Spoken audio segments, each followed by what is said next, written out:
নমস্কার, বাংলার মুখে আপনাকে স্বাগত জানাই। আমাদের খবর ভালো লাগলে অবশ্যই লাইক এবং সাবস্ক্রাইব করবেন আমাদের এই চ্যানেলটিকে। সুপ্রিম কোর্ট জুনিয়র ডাক্তারদের কাজে ফেরার জন্য মঙ্গলবার বিকেল 5টার মধ্যে সময়সীমা বেঁধে দিয়েছিলেন। রাজ্যের মুখ্যমন্ত্রী প্রতিবাদ ছেড়ে উৎসবে ফেরার বার্তা দিয়েছেন সাধারণ মানুষকে। তারপরেও আরজিকর কাণ্ডে প্রতিবাদে অনড় রয়েছেন রাজ্যের জুনিয়র ডাক্তাররা।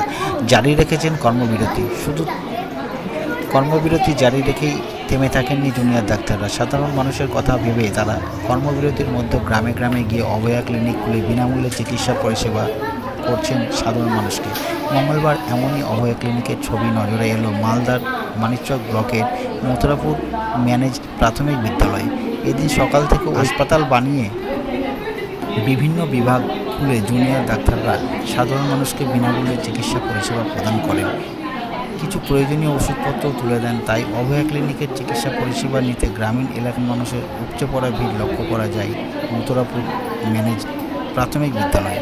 এদিন মথুরাপুর ম্যানেজ প্রাথমিক বিদ্যালয়ে ওয়েস্ট বেঙ্গল জুনিয়র ডক্টরস ফ্রন্টের পক্ষ থেকে অভয়া ক্লিনিকের আয়োজন করা হয়।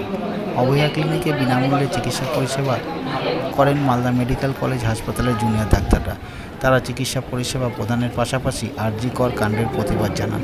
প্রতিবাদী বিভিন্ন ফেস্টুন ব্যানার লাগিয়ে প্রেসক্রিপশনে আরজিকরের বিচার চাই, অপরাধ চক্রের বিনাশ চাই স্লোগান তুলে ধরেন।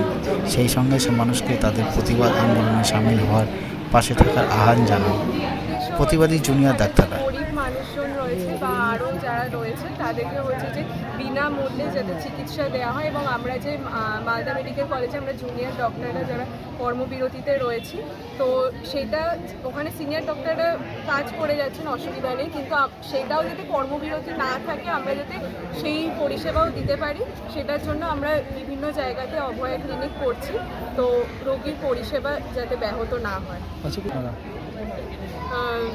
এখানে আরজিকর তো নিজে জিবি মিটিং করেছে, তাছাড়া আমরা নিজেদের মধ্যে আলোচনা করব, তারপর আমরা নিজেরা ডিসিশন নেব। এবং তাছাড়া আমাদের যে 5 দফা দাবি রয়েছে, এরকম হচ্ছে যে দোষী তার প্রপার হচ্ছে যে যেন বিচার হয়, তাছাড়া হচ্ছে যে সিপির পদত্যাগ, আর প্রত্যেকটা মেডিকেল কলেজ এবং প্রত্যেকটা কর্মস্থল যেখানে রয়েছে সেখানে যেন হচ্ছে সুরক্ষা দেওয়া হয়, তাছাড়া হচ্ছে যে দোষীদের শাস্তি এইগুলো যেন ঠিক করে হয়। আর হচ্ছে সন্দীপ ঘোষ, তার সে সাসপেন্ড হয়েছে ঠিক আছে, কিন্তু আসল যে কারণের জন্য মানে আরজিকরের যে ভিন্নতম অপরাধের জন্য যেটার জন্য গ্রেপ্তার হওয়ার কথা এবং তার যে শাস্তি হওয়ার কথা সেটা তো এখনও হয়নি, তো সেটা যত তাড়াতাড়ি হবে, তো সেই দাবিগুলো যত তাড়াতাড়ি আমাদের মেনে নেবে এবং কাজগুলো হবে, তো সেগুলো হলে ভালো। আপনাদের কর্মবিরতি চলবে?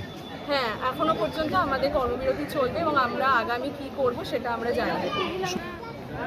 সুপ্রিম কোর্টের রায়ে মানে আমরা সত্যি খুবই দুঃখ, মানে আমরা নিজেরা অনেক দিন ধরে আমরা যেহেতু আশা করেছিলাম, আর মানে ওটা যেহেতু পোস্টপন হয়েছিল, তো আমরা সবাই মানে আশা করেছিলাম যে একটা ভালো রায় হবে, কিন্তু সেখানে তো মানে আসল ঘটনা নিয়ে সেরকম কিছুই বলা হয়নি। খালি বলা হলো যে জুনিয়র ডাক্তাররা যারা কর্মবিরতি রয়েছে সেটা যেন এটা নির্দিষ্ট সময়সীমা বেঁধে দিয়ে তাড়াতাড়ি মানে ওটা তুলে নেয়, সেটা তো আমরা মানে ভালো লাগলো না।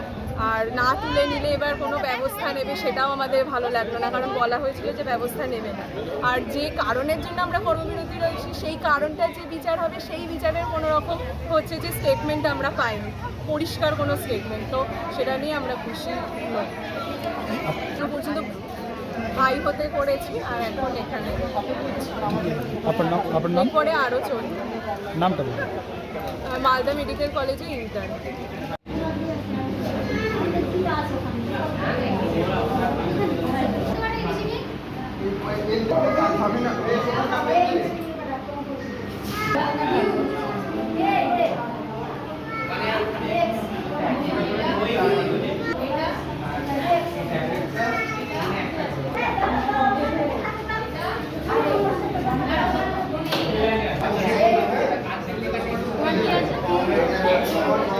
পিছনে গিয়ে বসো, 5 জন আছে তারপরে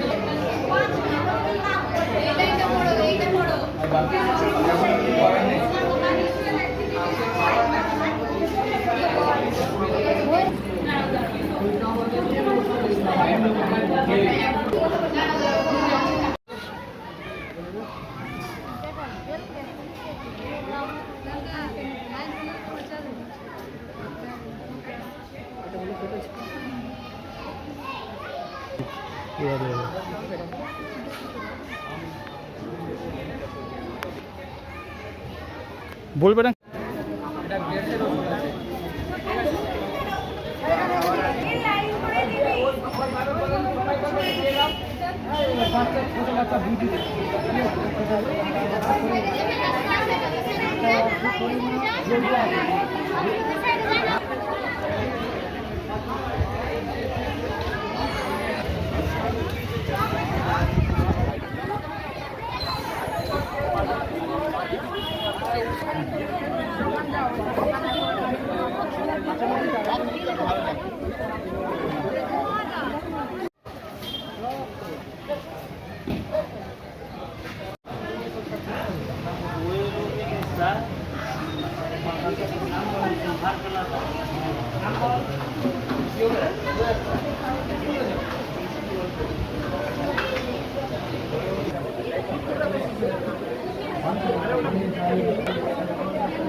इनको भी दे देना पैड भाईजान, इनको भी पैड दे दे, जल्दी होगा।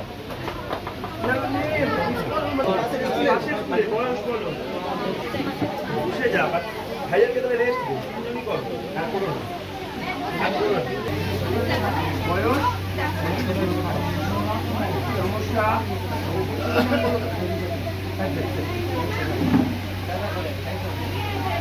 বয়স কত বললে?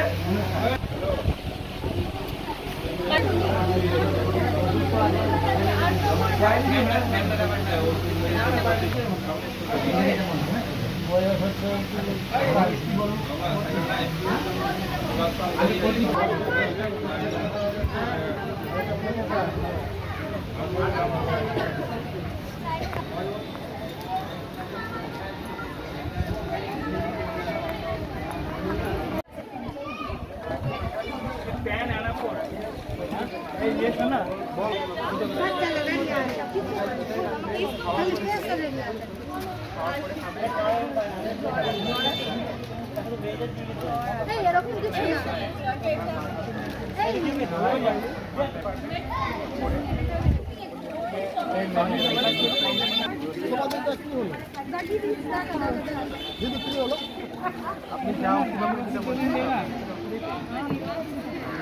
হয়ে গেছে আপনার। হ্যাঁ, আপনার কিছু রক্ত পরীক্ষা আছে, রক্ত পরীক্ষাটা তো এখানে হবে না, ওটা बाकी अपना এই জেনারেল মেডিসিনে বলছে যে 1 নম্বর ঘরে ना ना दे दी।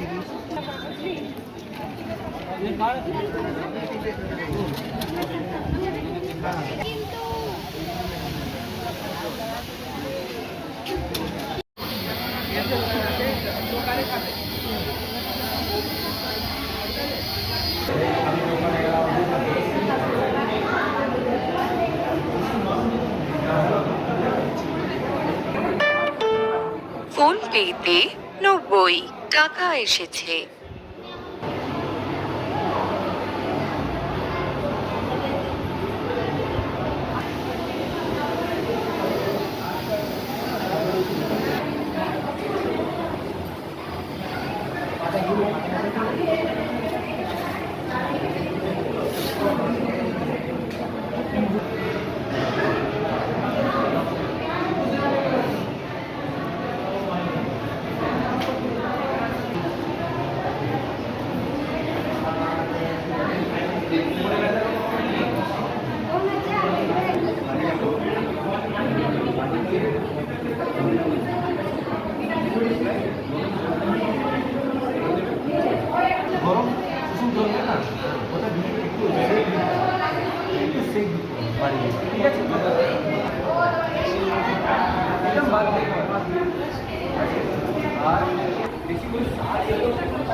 Thank you.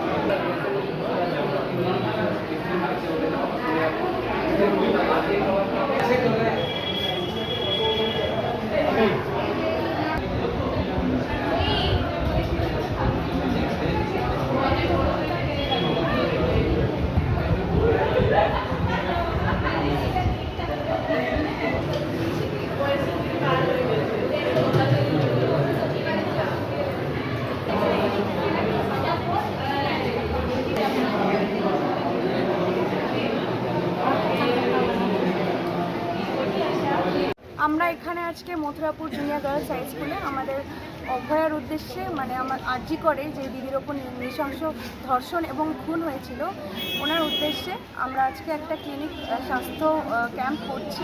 সেখানে আমাদের বিনামূল্যে ওষুধ দেওয়া হচ্ছে এবং রোগী দেখা হচ্ছে। বিভিন্ন বিভাগ রয়েছে এখানে, জেনারেল মেডিসিন, জেনারেল সার্জারি, স্ত্রী প্রসূতি, শিশু বিভাগ, নাক কান গলা চোখ সমস্ত কিছুই রয়েছে। ওনারা আসছেন এবং ডাক্তারদের দেখাচ্ছেন। আমরা ফ্রিতে যতটা পারছি ওষুধ দেওয়ার চেষ্টা করছি। এটা আমাদের একটা প্রতিবাদের ধরন। আমরা এভাবে প্রতিবাদ করছি যাতে আমাদের দিদি ন্যায় বিচার পায়।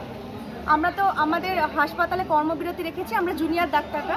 আমাদের সিনিয়র ডাক্তাররা ওখানে এমার্জেন্সি বিভাগ চালু রেখেছেন, সমস্ত এমার্জেন্সি রোগীকে দেখানো হচ্ছে।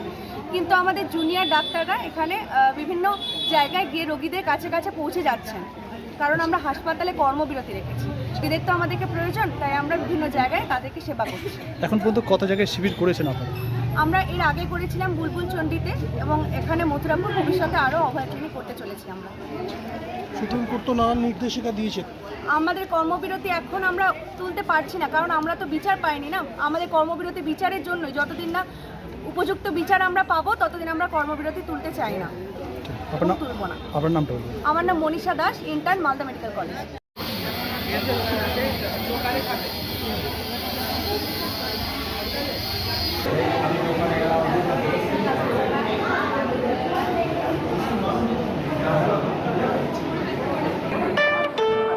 ফোন পেতে 90 টাকা এসেছে।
মঙ্গলবার সকালে মালদার বিএস রোডের একটি সোনার দোকানে আগুন লাগার খবর পেয়ে ঘটনাস্থলে ছুটে আসে দমকলের একটি ইঞ্জিন। দমকল কর্মীদের তৎপরতায় আগুন নিয়ন্ত্রণে আসলেও কী কারণে আগুন লেগেছে তা তদন্ত করে দেখছে দমকল বিভাগ। এই ঘটনার খবর পেয়ে সাথে সাথে ছুটে আসেন স্থানীয় কাউন্সিলর। তবে কী কারণে আগুন লেগেছে প্রশ্ন করা হলে তিনি বলেন, সাধারণত প্রাথমিকভাবে মনে করা হচ্ছে এসির শর্ট সার্কিট থেকেই আগুন লেগেছে। এই বিষয়টি তদন্ত করে দেখছে দমকল কর্মীরা।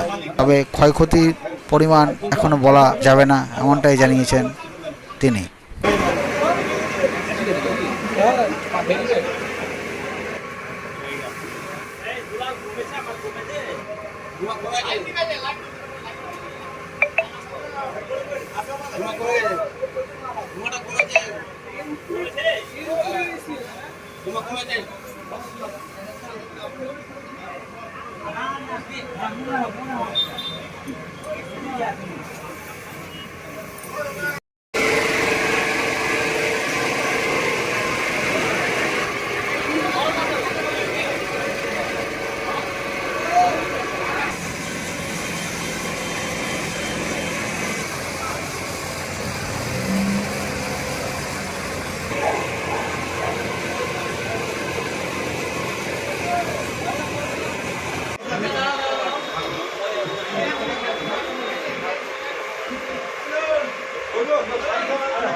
ওটাই ঢুকি ভালো ছিল রে। হ্যাঁ ওটাই তো বলছি, ওটা ঢুকি এখন ছেড়ে দে।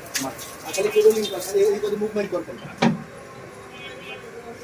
এখান থেকে খালি এই করে মুভমেন্ট কর।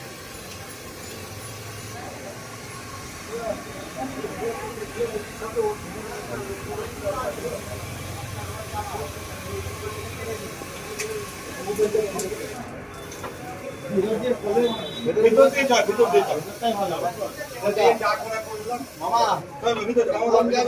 আমরা খবর পেলাম যে এরকম আমাদের এখানে একটা এভারেস্ট অ্যাপার্টমেন্ট আছে, তার নিচে কিছু দোকান আছে, স্বর্ণকার্যের দোকান, সেখান থেকে ধোঁয়া বেরোচ্ছে।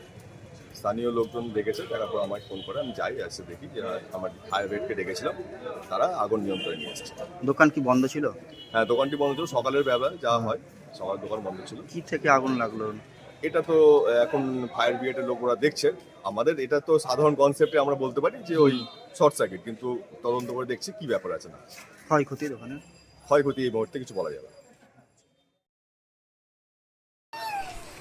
বকেয়া টাকা না পেলে আন্দোলনের হুঁশিয়ারি ঠিকাদারদের। 4 বছর ধরে আমাদের হকের টাকা আটকে কেন সরকার, তুমি জবাব দাও। কালীচক 2 নম্বর ব্লক ভেন্ডার এমজিএনআরজি ভেন্ডার অ্যাসোসিয়েশন জিন্দাবাদ। কালীচক 2 নম্বর ব্লক এমজিএনআরজি ভেন্ডার অ্যাসোসিয়েশন জিন্দাবাদ। কালীচক 2 নম্বর ব্লক এমজিএনআরজি ভেন্ডার অ্যাসোসিয়েশন জিন্দাবাদ। এমজিএনআরজি এর পেন্ডিং জবাব দাও। 4 বছর ধরে আমাদের হকের টাকা আটকে কেন সরকার, তুমি জবাব দাও। একজন এনআরজিএস ঠিকাদার ছিল, তিনি আত্মহত্যা করেছেন। অনেক টাকা তার দেনা ছিল, কাজ করেছে, মার্কেট থেকে করেছিল, মুদিখানার দোকান ছিল, সেই দোকানটাও বন্ধ হয়ে গেছে, তার ফলে সে আত্মহত্যা করেছে। এইরকম ভাবে যদি আমাদের পেমেন্ট না পাওয়া যায় তাহলে আমাদের অনেক ঠিকাদার আছে যে তারা আত্মহত্যা করতে বাধ্য থাকবে এবং পরবর্তীতে আমরা আবার বৃহত্তর আন্দোলনে যেতে বাধ্য থাকিব।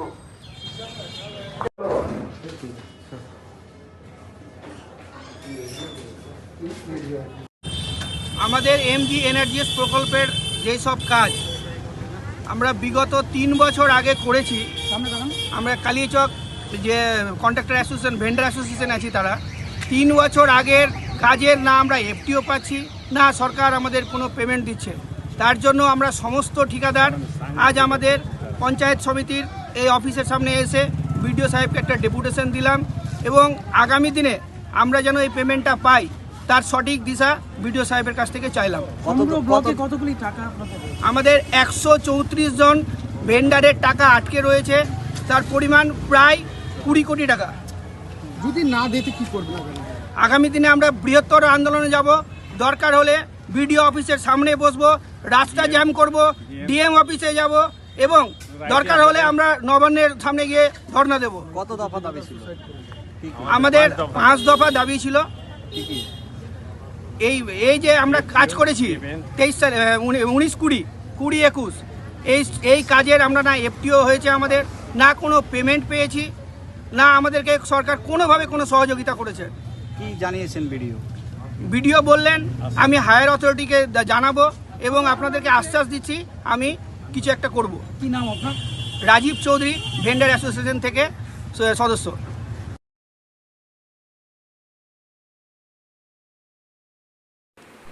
বিভিন্ন অনুষ্ঠানের মাধ্যমে আজ পালিত হলো আন্তর্জাতিক পুষ্টি দিবস।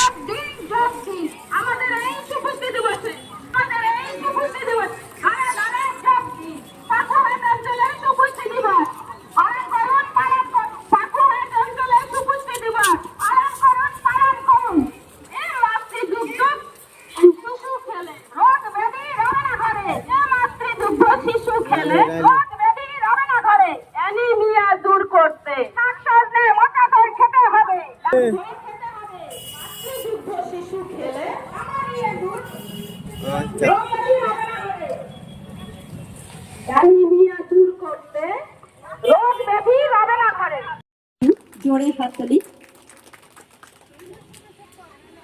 এবার আমাদের নৃত্য পরিবেশন করবে পরে প্রস্তুত থাকবে আদ্রিজা।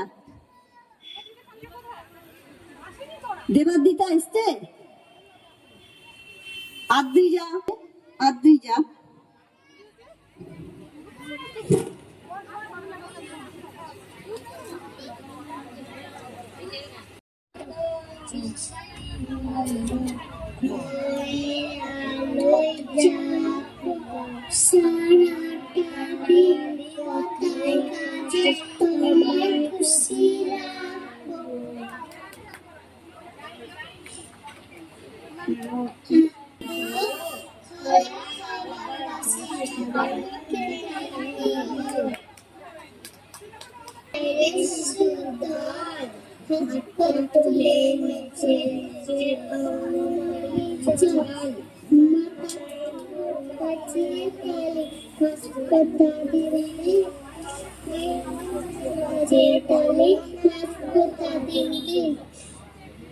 তলে পালে পালে কি খুশি মনে, পাকা পাকা ফলগুলো খাচ্ছে, ছেলে মেয়ে ওই চিল্লাচ্ছে, হই হই গেল রে ধুপ।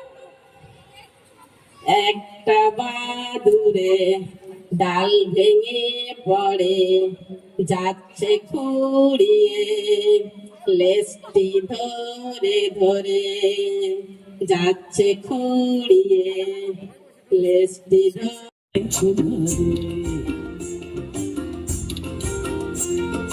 লাল পাহাড়ি দশে যা রঙা মাটির দশে যা, লাল পাহাড়ি দশে যা রঙা মাটির দশে যা, ইতক তোকে মানাইছে না রে, একেবারে মানাইছে না রে।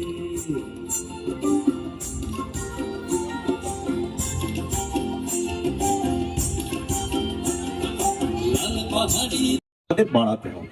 আমাদের প্রত্যেক বাড়িতেই গৃহপালিত পশু রয়েছে, তাদের দুধ বাচ্চাদের পুষ্টির ক্ষেত্রে গুরুত্বপূর্ণ ভূমিকা গ্রহণ করে, সেই বিষয়গুলো আপনাদের দেখতে হবে। আমি আমার বক্তব্য আর দীর্ঘায়িত করছি না। আপনাদের দিদিরা এবং আমার খুদে বাচ্চা, আজ বিশ্ব সুপুষ্টি দিবস পালিত হচ্ছে আমাদের ব্লকের এই অনুষ্ঠান খুব সুন্দর হচ্ছে এবং প্রত্যেকটা গ্রাম পঞ্চায়েতে আমরা আজ বিশ্ব সুপুষ্টি দিবস পালন করছি। বিশ্ব পুষ্টি দিবস পালনের উদ্দেশ্য এই যে পুষ্টির প্রয়োজনীয়তা এবং গুরুত্বপূর্ণ যে বিষয় সেটা সকলের মধ্যে ছড়িয়ে দেওয়া। পুষ্টি আমাদের বৃদ্ধির একটি খুবই গুরুত্বপূর্ণ প্যারামিটার। আমাদের পুষ্টি সম্পর্কিত যে জ্ঞান সেটা আমাদের মধ্যে যথেষ্ট রয়েছে এবং সেটা প্রত্যেক গ্রামবাসী, প্রত্যেক নাগরিকদের মধ্যে সেটা সঞ্চারিত করার দায়িত্ব প্রত্যেকের, আমাদের, আপনাদের। পুষ্টির আমাদের যে বৃদ্ধি সেটা মানসিক বৃদ্ধি এবং শারীরিক বৃদ্ধি, এবং এই শারীরিক বৃদ্ধি এবং মানসিক বৃদ্ধিতে আমাদের পুষ্টি সম্পূর্ণ হয়। শারীরিক বৃদ্ধির কথা বলতে গেলে আপনারা অবশ্যই জানবেন যে সেক্ষেত্রে আমাদের ভালো খাদ্য গ্রহণ, আমরা কি খাবো কি খাবো না সেটার উপরে অনেকটাই নির্ভর করে, এবং সেই শারীরিক বৃদ্ধি সম্পূর্ণ এবং সঠিক হলে আমাদের মানসিক বৃদ্ধিতে অনেকাংশেই সুবিধা হয়। তাই আপনাদের অনুরোধ, আজকাল আমরা দেখতে পাই প্যাকেটজাত খাদ্য, খুবই যে খাদ্য সেটা খাওয়ার যে প্রবণতাটা বেশি। তো আপনাদের আমি অনুরোধ করব যে আপনারা প্যাকেটজাত খাদ্য পুরোপুরিভাবে না করা যাবে না, কিন্তু যত অনেকাংশে কম তো করতে পারবেন। আপনারা এই যে বার্তা সেটা সবার মধ্যে পৌঁছে দেবেন, এবং প্যাকেটজাত যে পানীয় দ্রব্য সেগুলো আমাদের শরীরের অনেকাংশেই ক্ষতি করে। সেই খাদ্য এবং সেই পানীয় খুব কম পরিমাণে বাচ্চারা যাতে ইউজ করে, সেই বাচ্চারা যাতে খায়, সেদিকটা আপনাদের নজর রাখতে হবে। চাষিদের উন্নয়নের লক্ষ্যে মালদার গাজলে বলরাম পুজো পালিত হলো।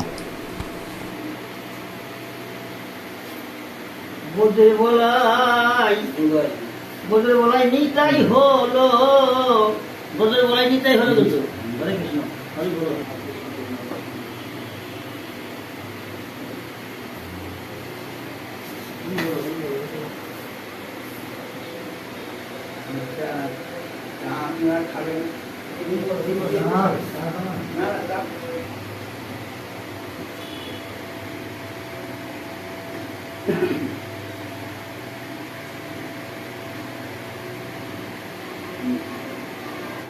দিবস পালন করি, কিন্তু কৃষকদের যে একটা দিবস, তারা যে উৎসব করবে, তাদের যে একজন ভগবান আছে, যারা শিল্পী তাদের হলো বিশ্বকর্মা পূজাটাই তাদের শ্রমিক দিবস বলা যায়। ভারতবর্ষের মানুষ শ্রমিক দিবস হিসাবে মে দিবসকে পালন করে, আর এই পালন করার রীতিটা নিয়ে আসলো বামপন্থীরা। মে দিবস আমাদের এখানে কিছু হয়নি, ভারতবর্ষের সঙ্গে মে দিবসের কোনো যোগ। ভাদ্র শুক্লা ষষ্ঠী বলরামের জন্মদিন। আজকের পুণ্যদিনেই বলরাম ধরাধামে আবির্ভূত হয়েছিলেন। বলরাম হলধর বলরাম আমরা বলি, তিনি লাঙল কাঁধে তুলে নিয়েছিলেন। সারা দেশে কৃষি ব্যবস্থার উন্নতির জন্য তিনি লাঙল তুলে নিয়েছিলেন। তিনি কৃষকদের দেবতা। আজকে ভারতীয় কিষাণ সংঘের পক্ষ থেকে আমরা তাই বলরাম পুজো করছি। এই পুজো গোটা ভারতবর্ষব্যাপী যেখানে যেখানে ভারতীয় কিষাণ সংঘ আছে সেই পূজা তারা পালন করছে। আপনার নাম? আমার নাম পরেশচন্দ্র সরকার। আমি ভারতীয় কিষাণ সংঘের মালদা জেলার সহসভাপতির দায়িত্বে আছি।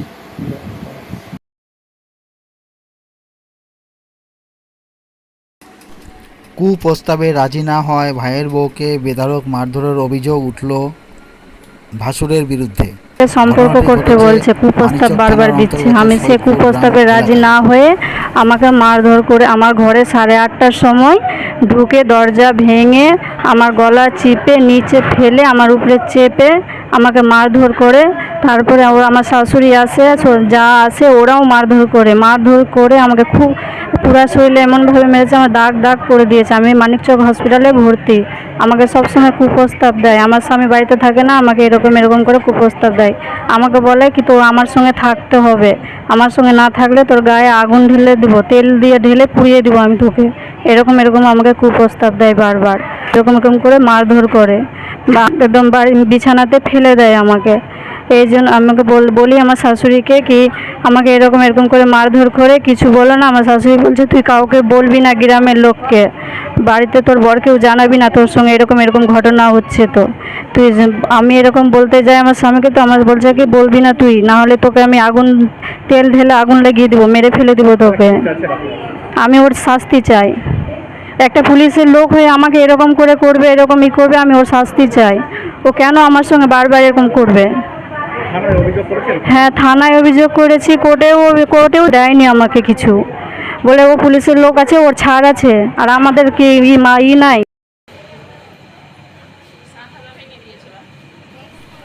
এই বিষয়ে লিখিতভাবে মানিকচক থানায় অভিযোগ দায়ের করলেও অভিযুক্ত ব্যক্তিকে এখন পর্যন্ত গ্রেপ্তার করেনি মানিকচক থানার পুলিশ।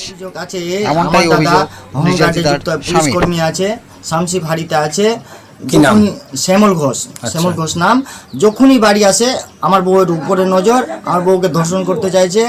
গত 2 তারিখে যখন আমার বউ রাজি হয়নি তখন ওকে বিশাল মারধর করেছে, মানে পেটের উপরে চেপে এমন মারধর করেছে, আর বাড়ি ভাঙচুর করেছে। আমার বউ ভয়ে দরজা বন্ধ করে নিয়েছিল, দরজা ভেঙে ঢুকে গিয়ে ওকে চুলে ঝটি ধরে বার করে ওকে এমনভাবে মেরেছে পেটের উপরে চেপে। আর বাড়িতে যে ভাঙচুর করেছে, বাড়িতে 20,000 টাকা কেস রাখা ছিল, ওটা নিয়ে গেছে। ওটা আমার মেয়ে বলছে ফোন করে, বাবা সম্পূর্ণ টাকা জেঠুলিয়ে চলে গেল। আমার বউকে এত মেরেছে যে এখন মানিকচক হসপিটালে ভর্তি আছে। আজকে 3-4 দিন হয়ে গেল ভর্তি থাকা। এর আগেও কি তোমার বউকে ধরেছে? এর আগে আমার বউকে বলেছে যে তোকে আমার সাথে রিলেশনশিপে থাকতে হবে, না তো তোদেরকে এখানে থাকা মুশকিল করে দিব। আর আমি বোম্বেতে থাকি। বউ আমাকে ফোন করে বলে যে তোমার দাদা এরকম বলছে, তুমি কি করবা? তখন আমি বাড়ি আসলাম। বাড়ি এসে যখন দাদাকে বলছি যে দাদা তুই এরকম কেন বলছিস, তো আমাকে সোজা মারছে। আমি একটু কমজোর হয়ে যাচ্ছি, ও পুলিশে হয়ে যাচ্ছে, মানে আমাকে থাকতে দিতে চাইছে না। কিছুদিন আগে ও বাড়ি দিচ্ছে 10 লাখ টাকা খরচা করে। এই সমস্ত ব্যাপারে পুলিশ অভিযোগ করেছি। পুলিশ ডিপার্টমেন্ট থেকে বলছে যে মানিকচক থানায় পুলিশ ডিপার্টমেন্ট থেকে বলছে যে আমাদের স্টাফ আছে, দেখতে হবে, কোনো অ্যাকশন নিচ্ছে না। 3-4 বার কেস করা হয়ে গেল। কোর্ট কেস করেছি। কোর্ট কেস করে যখন থানায় আসলো, থানা থেকে পিএ করতে আসলো, বলছে সবই কিছু ঠিক আছে, মারধর করেছে সবই কিছু ঠিক আছে, বলছে রেপ করেনি। তো কেমনি করে রেপ করলো না? রাত্রি 8:30টার সময়, যে সময় মারে ওই সময় আমি মানিকচক থানায় উপস্থিত আছি মেম্বারকে নিয়ে। মানিকচক থানায় ভিডিও কল করে দেখাচ্ছি, দেখে কীরকম মারছে একে। তো মানিকচক থানা থেকে বললো যা বউকে নিয়ে আয়, বউকে নিয়ে এসে আগে ট্রিটমেন্ট কর। তো আমি মানিকচক থানার কথা শুনে বউকে নিয়ে গিয়ে মানিকচক রুবাল হাসপাতালে গিয়ে ভর্তি করি। তোমার যে দাদা পুলিশের চাকরি করে, পুলিশের চাকরি করে, হোমগার্ডে শ্যামল ঘোষ ওর নাম। তোমার বাড়ি? আমার বাড়ি হচ্ছে মাধবপুর, মানিকচক থানা পড়ে।